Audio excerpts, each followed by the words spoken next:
আমাদের এখন আমরা সবাই অ্যাসেম্বলির জন্য স্কুলে চলে এসেছি আর কি, প্রস্তুত হয়েছি।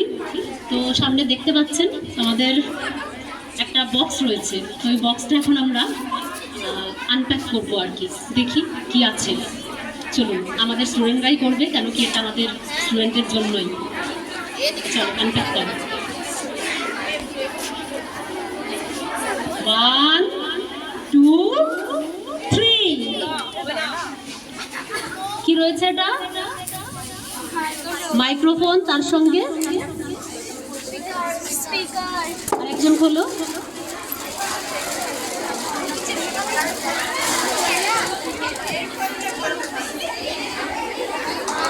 আমাদের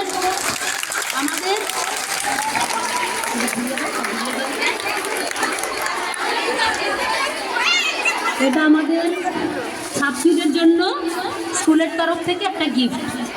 কেমন হয়েছে? ভালো হয়েছে। আজকে আমরা এটা উদ্বোধন করব, মানে এটা দিয়েই আমরা গান, এটা দিয়েও করবো। পুরোনো আমাদের যেটা আছে, পুরোনোকে আমরা কিন্তু কখনো ফেলতে পারি না, কেন কি পুরোনোর ওপরেই নতুনের ভিত তৈরি হয়। পুরোনোটা হচ্ছে ভিত, যার উপরে নতুন আসে, তাই তো? সেই জন্য পুরোনোকে আমরা একদমই ফেলবো না। পুরোনো যেটা আমাদের আছে সেটা তো থাকবেই, এটা আমাদের নতুন। আরেকটা হলো, আমাদের স্কুলে অনেক সময় অনুষ্ঠান হয়, আমরা করতে পারি না, তো সেটা আমাদের এখন থেকে আর মনে হয় বাইরে থেকে আমাদেরকে নিতে হবে না। আমরা একটু করে এখন দেখি চালিয়ে কীরকম হচ্ছে। আচ্ছা, এটার সিস্টেমটা হচ্ছে এরকম,